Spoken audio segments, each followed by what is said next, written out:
Ustaz, waalaikumsalam warahmatullahi wabarakatuh. Saya seorang pelakon. Kalau kita berlakon harus pegang tangan, tidak berlapik. Adakah haram? Ini agak susah sikit.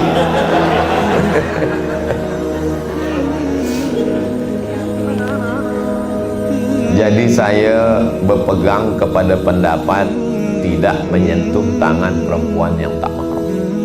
Jadi saya sampai hari ini bila jumpa jamaah, sebelum dia ulurkan tangan, sebab bila dia ada ulur nanti dia malu di hadapan orang banyak. Tengok ulur kita gini. Sebelum dia ulur saya dah. Ini yang begini ni tak ada di Maghribi. Ada kawan saya orang Maghribi, kemudian ada seorang perempuan, bila dah dekat dia terus katakan haram. Saya tengok wajah perempuan tu macam malu. Saya rasa-rasa nak gantikan dia. Tapi bila kita orang Melayu, kita dah ada cara. Belum dia angkat tangan, kita dah. Kalau saya bukan setakat bersalaman, berfoto pun saya tak nak ambil gambar. Selama di Malaysia jangan tersinggung, jangan sakit hati. Bila ada perempuan, mesti ada lelaki kanan kiri. Sebab apa? Sebab ada perempuan ambil gambar, nanti orang crop. Lepas tu keluar berita Ustaz Somad berbunyi 3 tempat. Alhamdulillah. Jadi fitnah. Tapi ini kan lakon Ustaz. Ini kan setakat dilakon saja. Lepas ini kan tidak. Kalau boleh hindar-hindarkanlah, jauh-jauhkanlah. Kita khawatir bila kita mati, diazab tangan kita dengan paku dari neraka. Bila kita tanya, malaikat ini kenapa begini? Kata malaikat, ini lakon je.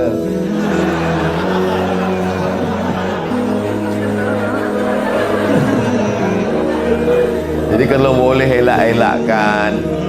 Bila ada yang tawarkan nak filem, baca dulu senario, baca tengok. Ini boleh. Saya ambil filem ni Ustaz. Filem tentang apa? Tentang seorang isteri kena penyakit menular. Dia tak boleh sentuh. Bila dia sentuh, kata isterinya, jangan engkau sentuh aku sayang. Aku tak ingin kau mati sebab penyakit ini. Bolehlah, kita carilah. Kita cari. Saya tengok, saya suka tonton filem-filem pendek yang dibuat orang Cina, orang Vietnam, orang Thailand tu banyak. Dia tak ada agama, tapi dia sentuh hati. Dulu ada viral filem tentang seorang yang punya kedai runcit, ada CCTV, tiap malam ada orang tidur di situ, lalu dia halau, dia marah tiap pagi. Apalah kamu tidur depan kedai saya? Apa?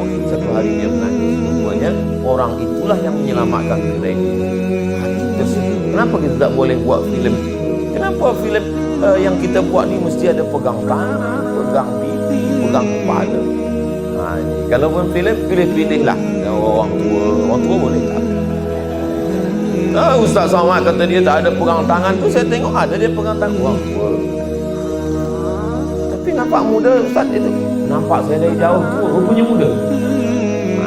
Jadi kita pandai-pandailah memilih, sebab azab ni dia tak tengok lakon ke tak lakon. Mudah-mudahan Allah menyelamatkan kita semua. Bagi orang yang nak berhijrah kepada Islam, macam mana kita tahu yang agama Islam itu adalah yang paling sahih dan betul kalau dibandingkan dengan yang lain-lain? Yang pertama, bahwa Allah mengatakan dalam Quran, Innad dina indallahil Islam. Agama diridai Allah, Islam. Kalau saya tak percayalah pada ayat ini. Jadi kita nak menjelaskan mukjizat-mukjizat dalam Al-Quran itu, maka berapa banyak orang masuk Islam sebab mukjizat. Dia dapat hadiah, gift Quran. Terima kasih, dia bawa balik rumah. Sampai di rumah, dia tengok, dia buka ayat tentang iqtarabatis sa'atu wan syaqqal qamar. Hari kiamat dah dekat, Al-Qamar, bulan terbelah. Bila dia buka Quran tentang ayat itu, dia tonton di televisyen, di TV, berita tentang NASA Amerika menemukan bahwa bulan pernah terbelah. Ada jurang yang dalam bulan, seakan-akan bulan pernah terbelah. Dia tonton TV, dia tengok itu. Sebab itu dia masuk Islam. Jadi mukjizat akhir, Allah berjanji Sanurihim ayatina, kami akan tunjukkan ayat-ayat tanda-tanda kebesaran kami. Jadi bila kita cakap Islam ni agama yang betul, mana betulnya Islam? Oh, betul lah kalau tak betul. Betul, tak ada. Jangan banyak tanya. Banyak tanya ini masuk neraka nanti. Islam di akhir zaman ini nanti orang akan masuk Islam sebab kebenaran-kebenaran. Sanurihim ayatina fil afaq, kami akan tunjukkan di semesta alam bahwa Islam ini benar. Dari mana? Dari bukti yang ada di dalam Al-Quran. Membasuh bekas jilatan anjing pakai air tanah. Apa guna air tanah ni? Sabun dah ada, sampo dah ada, alkohol dah ada. Kenapa guna air tanah? Tahun 1999 ada seorang pakar mukjizat Al-Quran dan Sunnah datang ke Kahira. Situ dia tunjukkan bahwa bakteri yang ada di dalam air liur anjing dan babi, mohon maaf, khinzir, tak mati disebabkan oleh sabun, sampo dan apapun. Dia hanya mati ada bakteri yang dari air tanah. Itulah maka disiram. Orang putih, orang barat, Europe, Amerika melihat itu, mereka setengahnya bersyahadat. Sebab dari mana ilmu ini datang kalau bukan dari Allah Subhanahu wa ta'ala. Itu maka anak-anak kita silakan dia belajar kemanapun, nanti dia akan menemukan kebenaran, dia akan sampaikan, semua akan menerima Islam kerana ilmu, kerana akhlak. Inna fi khalqis samawati, penciptaan langit, wal ardi, penciptaan bumi, wa ikhtilafil laili wan nahar, perputaran siang dan malam, la ayat, itu semua ayat-ayat. Jadi bila kita membaca ayat surah Yasin, surah Al-Fatihah, itu bagi orang yang dah Islam, bagi orang yang dah hijrah. Bagi yang belum, dia nak menengok mana ayat-ayat kauniyah alam semesta. Maka wa banaina fawqakum sab'an shidada, kami bina di atas kamu ada 7 lapis langit. Orang Amerika meneliti, rupanya di atas ini ada batu besar yang akan menyerang bumi.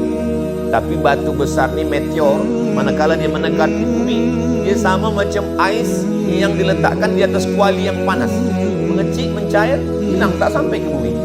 Meteor tak sampai ke bumi sebab apa? Sebab ozon, lapisan ozon 7 lapis. Bila dia baca Allahu Akbar, 7 lapis, dari mana Nabi Muhammad tahu 7 lapis? Bainahuma barzakhun la yabghiyan, antara air laut Selat Melaka dengan air sungai yang ada di Semenanjung, ya berian, la ya berian, tak berjumpa. Kalaulah air laut itu masuk ke sungai yang ada di Semenanjung, maka matilah kita semua. Kita boleh hidup 3 bulan kalau tak ada nasi. Kita boleh hidup 3 hari saja kalau tak ada air. Kita hanya hidup 3 detik kalau tak ada harapan. Maka orang yang putus harapan cepat dia mati. Maka air tawar tidak masin. Sebab apa? Sebab Allah jaga ada yang disebut dengan bainahuma barzakhun, ada pemisah sehingga air yang ada di laut tak masuk ke sungai kita, tak masuk ke tanah kita. Siapa ini? Dibaca dalam Quran. Jadi orang yang mencari Islam ini, dia akan terbuka hidayah manakala dia baca-baca ini semua. Ghulibatir Rum, pasukan Rum dikalahkan. Di mana?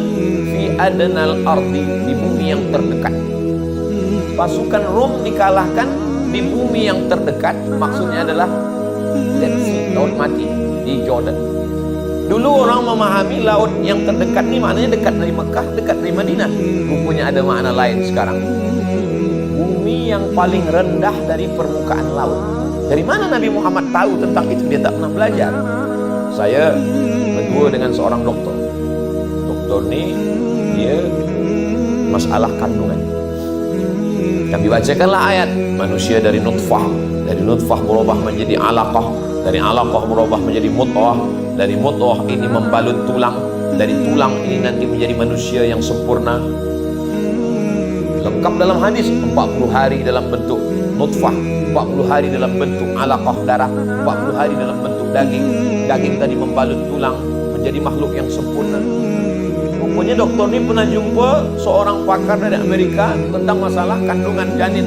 Dia tanya, Nabi kami 14 abad silam, 1400 tahun lampau, dah tahu proses dari mulai nutfah menjadi alaqah menjadi mudghah. Jadi mungkin Nabi kamu sudah punya teleskop. Sebab mereka tak tahu. Tapi bagi kita mudah saja. Dari mana ini? Wa ma yantiqu 'anil hawa in huwa illa wahyun yuha. Nabi bicara bukan ikut hawa nafsu, tapi dari Allah Subhanahu wa taala. Nah, jadi tuan-tuan, sahabat-sahabat yang ada di seni ini amat sangat boleh bercerita, baca buku, bawa para ulama buatkan filem tentang ini dengan bahasa kelembutan, bukan dengan pedang, bukan dengan marah, tidak dengan tazkirah, tapi dengan menonton mereka. Oh, inilah ilmu pengetahuan. Nah, itu hanya boleh dilakukan oleh orang-orang yang berilmu, dan ilmu inilah yang kita sebarkan.